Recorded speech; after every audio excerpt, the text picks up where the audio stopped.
अस्सलाम वालेकुम। Last time हमने कुछ बात की थी रेजोनेंस के हवाले से। हमने कहा था रेजोनेंस होती क्या है और रेजोनेंस की ज़रूरत क्यों पेश आती है, रेजोनेंस को बनाने का मकसद क्या है। और फिर हमने ये बात की थी कि रेजोनेंस की स्ट्रक्चर कैसे बनाते हैं। शार्ट में 1 मिनट में रिवाइज़ करें तो हमने कुछ कहा था कि वो मालिक्यूल जिनकी सारी प्रॉपर्टीज़ एक स्ट्रक्चर सिंगल स्ट्रक्चर से एक्सप्लेन नहीं हो सकती, उसके लिए हम एक से ज़्यादा स्ट्रक्चर बनाते हैं। अगर किसी भी मालिक्यूल की सारी प्रॉपर्टी को स्टडी करने के लिए एक से ज़्यादा स्ट्रक्चर बनाएं तो वो रेजोनेंस कहलाता है। रेजोनेंस से पहले हमने विस्पर थ्योरी भी पढ़ा था। आज हम न्यू थ्योरी पढ़ेंगे, वैलेंस बॉन्ड थ्योरी। इसको शॉर्ट में वीबीटी भी कहा जाता है। ऐसी क्या बात है रेजोनेंस के अंदर, विस्पर थ्योरी और रेजोनेंस क्या चीज़ एक्सप्लेन नहीं करते कि वैलेंस बॉन्ड थ्योरी की ज़रूरत पेश आई। वैलेंस बॉन्ड थ्योरी पेश किसने की? तो दो साइंटिस्ट थे, एक हिटलर था, एक लंदन था। इन दोनों ने वैलेंस बॉन्ड थ्योरी पेश की। क्या ड्रॉबैक थे विस्पर थ्योरी के अंदर? हमने पढ़ा कि विस्पर थ्योरी हमें यह बताती है शेप ऑफ मालिक्यूल कैसे है। कोई मालिक्यूल टेट्राहेड्रल है तो क्यों है, कोई मालिक्यूल ट्राइगोनल है तो क्यों है, कोई मालिक्यूल प्लेनर है तो प्लेनर क्यों है।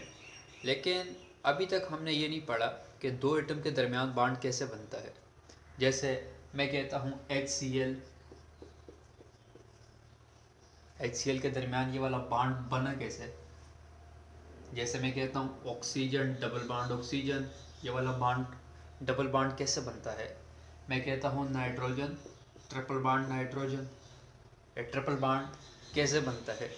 मैं कहता हूँ क्लोरीन क्लोरीन के दरमियान बॉन्ड है, बॉन्ड कैसे बनेगा। मैं कहूँगा हाइड्रोजन और हाइड्रोजन के दरमियान बॉन्ड है, ये बॉन्ड कैसे बनेगा। इन बॉन्ड को एक्सप्लेन करने के लिए वैलेंस बॉन्ड थ्योरी है।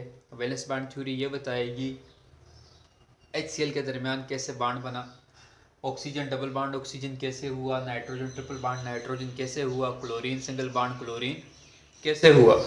स्टेप वाइज चलेंगे तो वैलेंस बॉन्ड थ्योरी पढ़ने के बाद हम ये बात हमें पता चल जाएगी कि इनके दरमियान दो एटम के दरमियान बॉन्ड कैसे बनता है। सिंगल बॉन्ड कब बनता है, डबल बॉन्ड कब बनता है, ट्रिपल बॉन्ड कब बनता है। सबसे पहले वैलेंस बॉन्ड थ्योरी क्या कहती है? वैलेंस बॉन्ड थ्योरी कहती है only those orbital take place in bonding which are half it.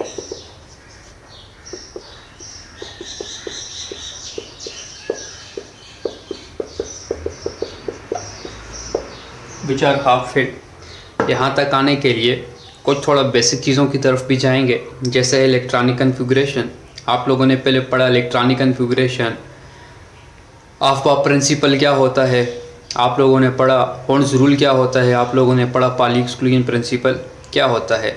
एक नज़र उस तरफ भी देखते हैं क्योंकि वो चीज़ें बहुत इंपॉर्टेंट है। इलेक्ट्रॉनिक कन्फिगरेशन हमने कहा कि filling of electron into shell into sub shell into orbital are called electronic configuration.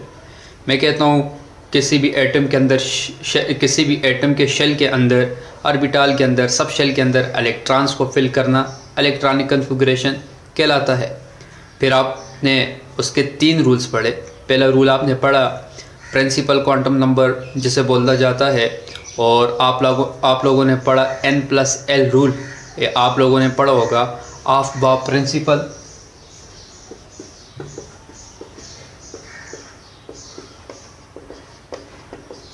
Of Bob principle बोलते हैं, N+L रूल बोलते हैं। N+L क्यों बोलते हैं वो हम आगे स्टडी करेंगे। सिर्फ इतना कि ऑफ बॉब प्रिंसिपल के मुताबिक सबसे पहले इलेक्ट्रॉन उस सब शेल के अंदर फिल होते हैं जिसकी एनर्जी सबसे कम होती है। इलेक्ट्रॉनिक कन्फिगरेशन पे हम चैप्टर में, अगले चैप्टर के अंदर बहुत डिटेल में बात करेंगे, ठीक है। अभी जनरल, अभी हम इतना देखेंगे जितना हमें वैलेंस बॉन्ड थ्योरी के लिए चाहिए है।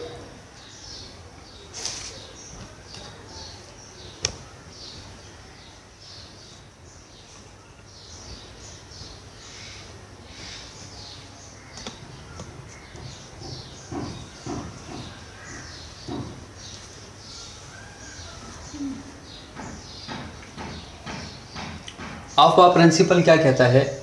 आफ्बा प्रिंसिपल कहता है कि सबसे पहले जिस तरह देखें आपके पास मेन शेल होते हैं, शॉर्टकट मेन शेल होते हैं। इन मेन शेल को बोला जाता है ऑर्बिट बोलते हैं, मेन शेल बोला जाता है, एनर्जी लेवल भी बोला जाता है। इनको हम KLMN से डिनोट करते हैं, ठीक है। इन मेन शेल के अंदर होते हैं सब शेल। कौन से सब शेल होते हैं? SPDF। जिस तरह पहला शेल है, पहले मेन शेल को कहा जाता है कि दूसरा मेन शेल, मतलब ये पहला शेल है, ये दूसरा, फिर इधर तीसरा होगा। पहले को कहा जाता है कि, दूसरा L, तीसरा M, फोर्थ को बोलते हैं N। इस तरह आगे चलता जाता है कि LMNOPQ जितनी भी हमें ज़रूरत पड़ती है। पहले शेल के अंदर होते हैं मज़ीद सब शेल, इसके अंदर होते हैं मज़ीद सब शेल। पहले शेल के अंदर सिर्फ़ और सिर्फ एक सब शेल होता है। क्यों एक सब शेल होता है? तो हम इसकी जगह जहाँ पे आएगी इलेक्ट्रॉनिक कन्फिग्रेशन पे, वहाँ पे हम डिटेल में बोलेंगे कि क्यों होती है। अभी सिर्फ इतना याद रखें कि पहले शेल के अंदर सिर्फ एक सब शेल होता है और सिर्फ कौन सा सब शेल होता है? एक ही S सब शेल होता है। दूसरे शेल के अंदर दो सब शेल होते हैं, S एंड P। ये मेन शेल है, मेन शेल के अंदर सब शेल की बात कर रहे हैं। उसके बाद तीसरा शेल होता है, तीसरे शेल के अंदर 3 सब शेल होते हैं, जैसे S, P, D होता है। फोर्थ है, 4 के अंदर फोर्थ होते हैं, S, P, D and F होता है। यह मेन शेल है, मेन शेल के अंदर सब शेल है। और फिर एक और चीज़ है, सब शेल के अंदर ऑर्बिटल होते हैं, सब शेल के अंदर ऑर्बिटल होते हैं। ऑर्बिटल क्या होते हैं? न्यूक्लियस के इर्द गिर्द वो जगह जहाँ पे इलेक्ट्रॉन को पाने के चांसेस मैक्सिमम होते हैं, उस जगह को, उस स्पेस को हम ऑर्बिटल बोलते हैं।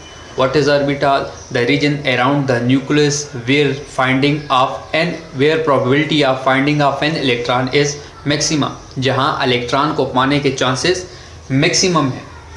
अब मेन शेल के अंदर होते हैं सब शेल, और सब शेल के अंदर होते हैं ऑर्बिटल। किसके अंदर कितने ऑर्बिटल हैं वो देख लें शार्ट में। ऑर्बिटल्स की बात करते हैं। ऑर्बिटल्स, ऑर्बिट और ऑर्बिटल के अंदर फ़र्क है। ऑर्बिट बोलते हैं, मेन शेल को ही बोलते हैं, ठीक है। ऑर्बिटल कहाँ पे होता है? ऑर्बिट के अंदर सब शेल, और सब शेल के बाद आगे जो हमने क्लासिफिकेशन की वो हमने ऑर्बिटल की। एस सब शेल के अंदर सिर्फ और सिर्फ एक ही ऑर्बिटल होता है। ऑर्बिटल की शेप कैसी है वो भी डिस्कस करेंगे। कितने ऑर्बिटल हैं? एक ही ऑर्बिटल है, ठीक है। यू डिनोट करेंगे हम ऐसा रीजन जहाँ इलेक्ट्रॉन के पाने के चांसेस मैक्सिमम होते हैं। और एक और बात याद रखना, एक ऑर्बिटल के अंदर मैक्सिमम कितने इलेक्ट्रॉन आते हैं? 2 इलेक्ट्रॉन आ सकते हैं, 2 से ज़्यादा इलेक्ट्रॉन नहीं आ सकते हैं, ठीक है। इसी तरह पी के अंदर, इस एस के अंदर भी 2 इलेक्ट्रॉन हैं। पी के अंदर कितने ऑर्बिटल होंगे? तो पी के अंदर मैक्सिमम 6 इलेक्ट्रॉन आ सकते हैं। पी के अंदर मैक्सिमम 6 इलेक्ट्रॉन आ सकते हैं। एक ऑर्बिटल के अंदर 2 इलेक्ट्रॉन आते हैं, तो 6 इलेक्ट्रॉन के लिए कितने ऑर्बिटल चाहिए होंगे? तो पी के केस में आपके पास 3 होते हैं, 3 ऑर्बिटल होते हैं। डी के केस में आपके पास 5 ऑर्बिटल होते हैं। इनको हम प्रूव करेंगे, 5 ऑर्बिटल होते हैं। एफ के केस में हमारे पास 7 ऑर्बिटल होते हैं।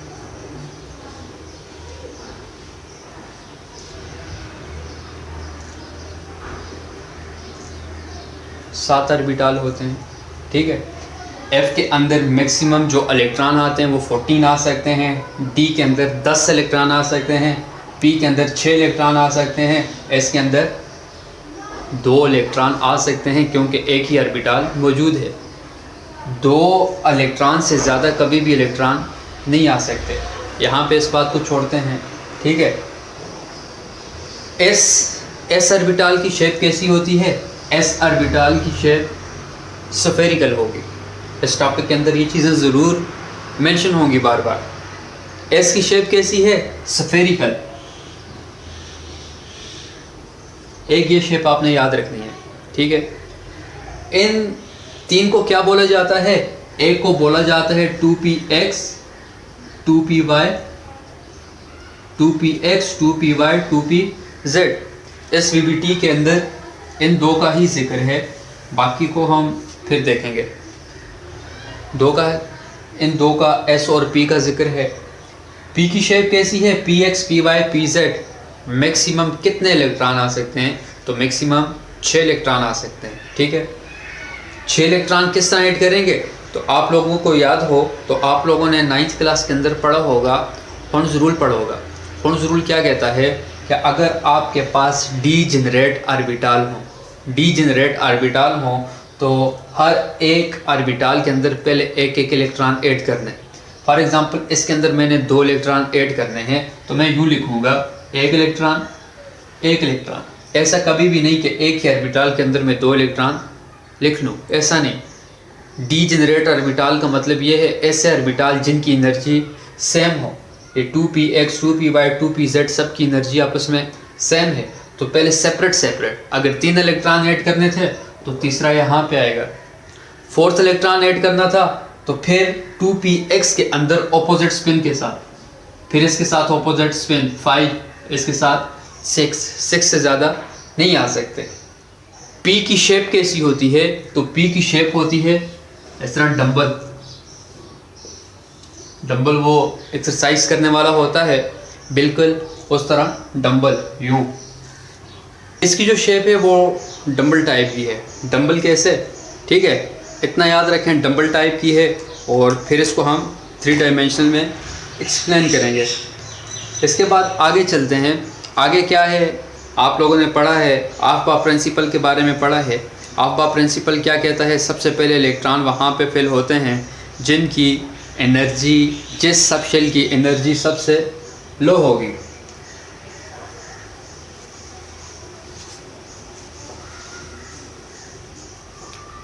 आफ्बा प्रिंसिपल क्या कहता है? सबसे पहले इलेक्ट्रॉन वहाँ फिल होंगे जिस सब शेल की एनर्जी लो होगी। कौन से सब शेल की एनर्जी सबसे कम है? तो हम लिखते हैं 1s2 2s2 2p6 3s2 3p6 4s2 up to so on. सबसे कम एनर्जी इससे ज़्यादा इसकी, इससे ज़्यादा इसकी, इससे ज़्यादा इसकी, इससे ज़्यादा इसकी एनर्जी होती है। अब हमें कहा जाता है इनको ऑर्बिटल वाइज लिखें, किसी एक को भी। मैं कहता हूँ 2p6 को लिखें तो p में कितने ऑर्बिटल होते हैं? अभी थोड़ी देर पहले बात की, p के अंदर 3 ऑर्बिटल होते हैं, मैक्सिमम 6 इलेक्ट्रॉन आ सकते हैं। कभी भी आपको 2p7 नहीं मिलेगा, ठीक है। s के अंदर मैक्सिमम 2 इलेक्ट्रॉन आ सकते हैं, एक ही ऑर्बिटल मौजूद है। कभी भी आपको 3s3 नहीं मिलेगा। इसकी शेप बनाएं तो इसकी शेप बनती है आपके पास, इसकी बनाएं तो p के अंदर 6 इलेक्ट्रॉन कैसे लिखेंगे? 1 2 3 4 5 6 लिख लेंगे। अगर इधर होता कहीं पे आखिर पे जाके 3p5 पे इलेक्ट्रॉनिक कन्फिग्रेशन ख़त्म होती तो हम क्या लिखते हैं? तो हम इसकी कुछ यूँ लिखते हैं, p के अंदर कितने ऑर्बिटल? 3 ऑर्बिटल। किस तरह इलेक्ट्रॉन्स को फिल करेंगे? 5 इलेक्ट्रॉन फिल करने, 1 2 3 4 5 फिल कर लिया। कंप्लीट एग्जाम्पल के साथ देखेंगे। VBT का पहला पोस्टुलेट यहाँ पे आता है, कहता है कि सिर्फ और सिर्फ बॉन्डिंग के अंदर वो इलेक्ट्रॉन हिस्सा लेते हैं जो हाफ फिल्ड होते हैं। इसको हाफ फिल्ड बोला गया। वो ऑर्बिटल जो हाफ फिल्ड होंगे बॉन्डिंग के अंदर सिर्फ और सिर्फ वही हिस्सा लेते हैं। इसका मतलब इसने बॉन्डिंग के अंदर हिस्सा नहीं लेना, इसने बॉन्डिंग में हिस्सा नहीं लेना, सिर्फ और सिर्फ बॉन्डिंग के अंदर एक ही हिस्सा लेगा। कोई एग्जाम्पल के ज़रिए समझते हैं।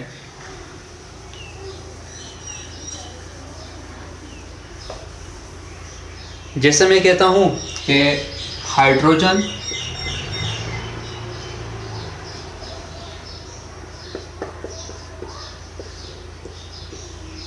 HCl के दरमियान बॉन्ड कैसे है? तो सबसे पहले मैं देखूंगा हाइड्रोजन। हाइड्रोजन का एटॉमिक नंबर कितना है? एटॉमिक नंबर आपके पास होता है the number of electron revolving around the nucleus या the number of proton present inside the nucleus of an atom is called atomic number. किसी भी एटम के अंदर इलेक्ट्रॉन और प्रोटॉन की तादाद बराबर होती है न्यूट्रल फॉर्म में। तो हम यूँ कहें कि किसी भी एटम के पास टोटल प्रोटॉन कितने हैं या किसी भी एटम के पास टोटल इलेक्ट्रॉन कितने हैं, तो वो हमारे पास एटॉमिक नंबर कहलाता है। अब यहाँ पे देखो हाइड्रोजन, हाइड्रोजन का एटॉमिक नंबर 1। तो 1 की इलेक्ट्रॉनिक कन्फिगरेशन होगी 1s1 होगी। s के अंदर कितने ऑर्बिटल होते हैं? तो s के अंदर सिर्फ और सिर्फ अभी हमने कहा कि एक ही ऑर्बिटल होता है। ऑर्बिटल कैसा होता है? स्फेरिकल होता है, ठीक है। 1s1 इलेक्ट्रॉन्स फिल करने हैं, कैसे करेंगे? इलेक्ट्रॉन को फिल कर दिया, मतलब ये स्फेरिकल है और स्फेरिकल के अंदर कितने इलेक्ट्रॉन? सिर्फ एक इलेक्ट्रॉन।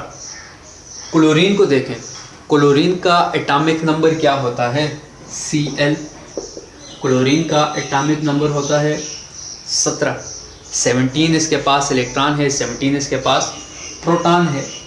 इसकी इलेक्ट्रॉनिक कन्फिगरेशन लिखें तो हम लिखते हैं 17 को फिल करें 1s2 2s2 2p6 3s2 और 3p5। सिर्फ और सिर्फ लास्ट सेल में जाना है, ये सब बाकी पेयर होते हैं लास्ट में देखना है, ठीक है। इधर तीसरे के अंदर देखना है s2 2 इलेक्ट्रॉन्स पेयर फॉर्म में मौजूद होंगे। इसके लिखें तो 2 इलेक्ट्रॉन पेयर फॉर्म में मौजूद होंगे। ये बॉन्डिंग में ऐसा नहीं लेगा। बॉन्डिंग में कौन से लेंगे? जो सिर्फ और सिर्फ हाफ फिल्ड होंगे। 3p5 को देखें, 3p5 की शेप कैसे बनेगी? 3p5 p के अंदर 3 ऑर्बिटल हैं। 5 को फिल करें तो हम लिखते हैं 1 2 3 4 5। इसको बोलते हैं 2px बोलते हैं, इसको 2py बोलते हैं, इसको 2pz बोलते हैं, ठीक है। अब हाइड्रोजन के पास कितने ऑर्बिटल ऐसे हैं जो हाफ फिल्ड हैं? एक है, ठीक है। इधर p के पास भी एक एटॉमिक ऑर्बिटल ऐसा है जो हाफ फिल्ड है। इसकी शेप कैसी है? इसकी शेप कुछ यूँ है, डंबल की है, और इसके पास डंबल शेप है और सिर्फ एक ही इलेक्ट्रॉन है। जिस तरह ये p ऑर्बिटल है, इसके ऊपर एक डंबल हो, ठीक है। जिस तरह इसके ऊपर मैं डंबल ड्रा करूँ ना, ठीक है, इस तरह की इसकी शेप बनती है, डंबल टाइप की शेप होती है, एक्सेस के दरमियान होती है। अब ये दोनों आपस में बॉन्ड कैसे बनाएंगे? तो ये कहता है कि हाइड्रोजन का s ऑर्बिटल, हाइड्रोजन का s ऑर्बिटल, p का, क्लोरीन का p ऑर्बिटल, वो p ऑर्बिटल जो हाफ फिल्ड है। जिस तरह ये p है, p के पास कितने इलेक्ट्रॉन? सिर्फ एक इलेक्ट्रॉन, सिर्फ और सिर्फ एक इलेक्ट्रॉन। कहता है कि जब 2 एटम के हाफ फिल्ड ऑर्बिटल, और से सुनिएगा, 2 एटम के हाफ फिल्ड ऑर्बिटल, ये भी हाफ फिल्ड है, ये भी हाफ फिल्ड है। जब 2 एटम के हाफ फिल्ड ऑर्बिटल आपस में हेड टू हेड ओवरलैप करेंगे, हेड टू हेड ओवरलैप से क्या मुराद है? हेड टू हेड ओवरलैप से मुराद ये है, एक का हेड दूसरे का head, head to head overlap. p orbital का हेड, p ऑर्बिटल का हेड s के साथ टकराएगा। इसका तो जिस साइड से भी टकराए हेड ही काउंट होगा, ठीक है। ये जब दोनों आपस में एक दूसरे के साथ टकराएंगे, जब आपस में एक दूसरे के साथ ओवरलैप करेंगे, तो इसके नतीजे में यहाँ पे बॉन्ड बनेगा। ये हाइड्रोजन का था, ये क्लोरीन का था। ये क्या करेगा? हाइड्रोजन का s ऑर्बिटल क्लोरीन के p ऑर्बिटल के साथ जब हेड टू हेड ओवरलैप करेगा, हेड टू हेड ओवरलैप से क्या मुराद है? हेड टू हेड ओवरलैप से मुराद है, इसको मैं लिखता हूँ हाइड्रोजन, और ये आ गया क्लोरीन। क्लोरीन का कौन सा ऑर्बिटल? p, हाइड्रोजन का s। दोबारा ड्रा करता हूँ, हाइड्रोजन का s ऑर्बिटल क्लोरीन के p ऑर्बिटल के साथ हेड टू हेड ओवरलैप करेगा। इसका एक इलेक्ट्रॉन, इसका एक इलेक्ट्रॉन, ये S, ये P। जब दो एटॉमिक ऑर्बिटल आपस में हेड टू हेड ओवरलैप करते हैं तो इसके नतीजे में सिग्मा बॉन्ड बनता है। सिग्मा बॉन्ड क्या होता है? सिग्मा बॉन्ड सिंगल बॉन्ड को बोला जाता है। जिस तरह हमने कहा था यहाँ पे हाइड्रोजन और क्लोरीन के दरमियान बॉन्ड कैसा है, तो वीबीटी ने इसको एक्सप्लेन किया है। वीबीटी ने कहा है कि हाइड्रोजन के पास भी एक ऑर्बिटल ऐसा है जो हाफ फिल्ड है, एटॉमिक नंबर 1, तो S के अंदर 1s1 के अंदर सिर्फ और सिर्फ एक ही इलेक्ट्रॉन आएगा। क्लोरीन के पास भी एक एटॉमिक ऑर्बिटल ऐसा है जो हाफ फिल्ड है। हाइड्रोजन का इलेक्ट्रॉन जो S की शेप स्फेरिकल होती है, P के पास भी एक इलेक्ट्रॉन है जिसकी शेप डम्बल होती है।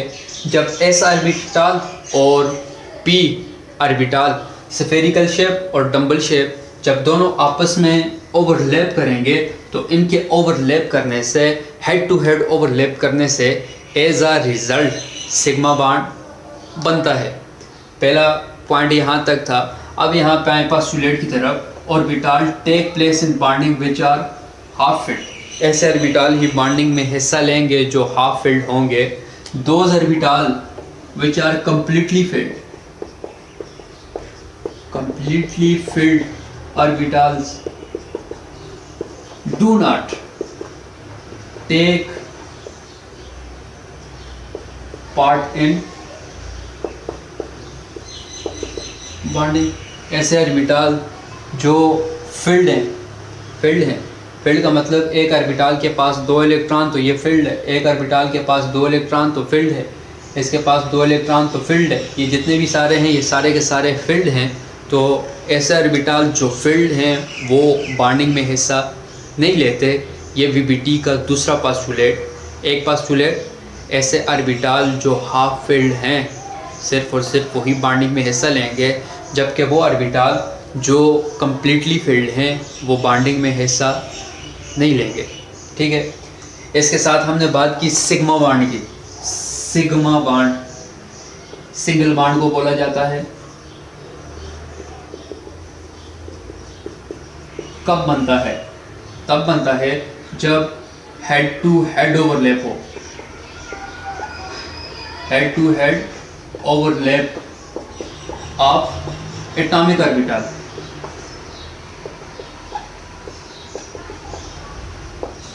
Head to head overlap atomic orbital से जब 2 atomic orbital head to head overlap करेंगे तो इसके नतीजे में सिग्मा बॉन्ड बनता है। इसको यहाँ पे ही रोकते हैं क्योंकि इसके अंदर काफ़ी सारी चीज़ें सीखने की हैं। आपने इसके अंदर ये देखना है कि इलेक्ट्रॉनिक कन्फिगरेशन में आफबा प्रिंसिपल कहता है कि सबसे पहले फिलिंग ऑफ इलेक्ट्रॉन वहाँ होगी जिस ऑर्बिटल की एनर्जी, जिस सबशेल की एनर्जी सबसे कम है। जिस सबशेल की एनर्जी सबसे कम होगी सबसे पहले इलेक्ट्रॉन वहाँ पे फिल होंगे। जिस तरह सबसे कम 1s2 की है, फिर s2, फिर 2p6, फिर 3s2, फिर 3p6, फिर इसके बाद 4s2, फिर 3d10, इस तरह ये लाइन चलती जाती है। उसके बाद आप लोगों ने देखना है हुर्ट्ज़ रूल। हुर्ट्ज़ रूल क्या कहता है? हुर्ट्ज़ रूल ये कहता है कि अगर आपके पास डीजेनरेट ऑर्बिटल हैं, जिस तरह ये 2p6 है, तो 2p6 के अंदर हमने कहा 3 ऑर्बिटल हैं, 1 2 3। इन तीनों ऑर्बिटल की एनर्जी सेम है। इन सब शेल की एनर्जी सेम नहीं है, लेकिन इनकी एनर्जी आपस में सेम है। जब आपके पास डीजेनरेट ऑर्बिटल होंगे तो इलेक्ट्रॉन सेपरेटली फिल्ड होंगे। पहला इलेक्ट्रॉन, दूसरा इलेक्ट्रॉन, तीसरा इलेक्ट्रॉन, फिर चौथा, फिर पांचवा यहाँ पे आएगा। ये हो गया आपके पास हुर्ट्ज़ रूल। पाली एक्सक्लूजन प्रिंसिपल यूँ कहता है कि एक ऑर्बिटल के अंदर 2 इलेक्ट्रॉन अपोजिट स्पिन से आएंगे। एक इलेक्ट्रॉन को अगर आप यूँ क्लॉकवाइज ज़ाहिर करते हैं तो दूसरा इलेक्ट्रॉन एंटी क्लॉकवाइज होगा। ऐसे आप ज़ाहिर नहीं कर सकते कि एक भी क्लॉकवाइज दूसरा भी क्लॉकवाइज। ठीक है, उसके बाद हमने यूँ कहा कि वैलेंस बॉन्ड थ्योरी क्या कहती है। इसके बाद वीबीटी स्टार्ट होती है। वीबीटी क्या कहती है? तो हमने कहा वैलेंस बॉन्ड थ्योरी ये कहती है कि 2 एटम्स के दरमियान बॉन्ड कैसे बनता है। ठीक है, 2 एटम्स के दरमियान बॉन्ड कैसे बनता है, चाहे वो सिंगल बॉन्ड हो, चाहे डबल बॉन्ड हो, चाहे ट्रिपल बॉन्ड हो।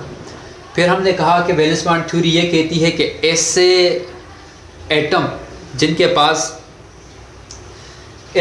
जिनके पास हाफ फिल्ड एटॉमिक ऑर्बिटल हो, ऐसे एटम जिनके पास हाफ फिल्ड एटॉमिक ऑर्बिटल हो, वो बॉन्डिंग में हिस्सा लेते हैं। जिस तरह हमने कहा कि क्लोरीन के पास एक अनपेयर्ड इलेक्ट्रॉन मौजूद है, हाइड्रोजन के पास एक अनपेयर्ड इलेक्ट्रॉन मौजूद है, जो एस ऑर्बिटल होता है उसकी शेप स्फेरिकल होती है। स्फेरी का मतलब एक बॉल की तरह, जिस तरह टेनिस की बॉल होती है यूँ इसकी शेप है, ऐसी होती है डंबल टाइप की, ठीक है। जिस तरह वो जिम में वो डंबल होता है, उसी तरह का इसका डंबल होता है। एक मिनट,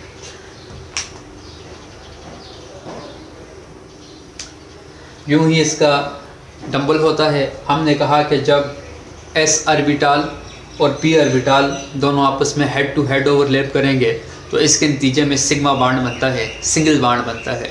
कोई आपसे पूछे कि सिंगल बॉन्ड कैसे बनता है, सिग्मा बॉन्ड कैसे बनता है, तो इसका सिंपल सा जवाब ये है कि जब दो एटॉमिक ऑर्बिटल, दो अनपेयर्ड एटॉमिक ऑर्बिटल आपस में हेड टू हेड ओवरलैप करें, व्हेन टू unpaired या two half-filled atomic orbitals head to head overlap with each other, then as a result sigma bond is formed or as a result single bond is formed।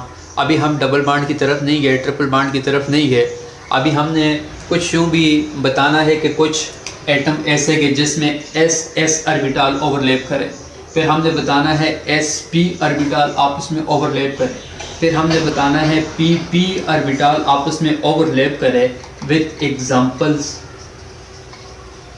Examples को discuss करने के बाद हम चलेंगे फिर double bond की तरफ। अभी तक आप यहाँ पे देखें, इन सब चीज़ों को बहुत गौर से देखें। इसके बाद हम बात करेंगे टाइप्स ऑफ सिग्मा बॉन्ड के हेड टू हेड ओवरलैप कौन कौन से ऑर्बिटल आपस में ओवरलैप कर सकते हैं। एस कर सकता है, SP कर सकता है, PP कर सकता है, वो क्या है। लेकिन यहाँ तक आपको बिल्कुल क्लियर होना चाहिए, ठीक है। Thank you.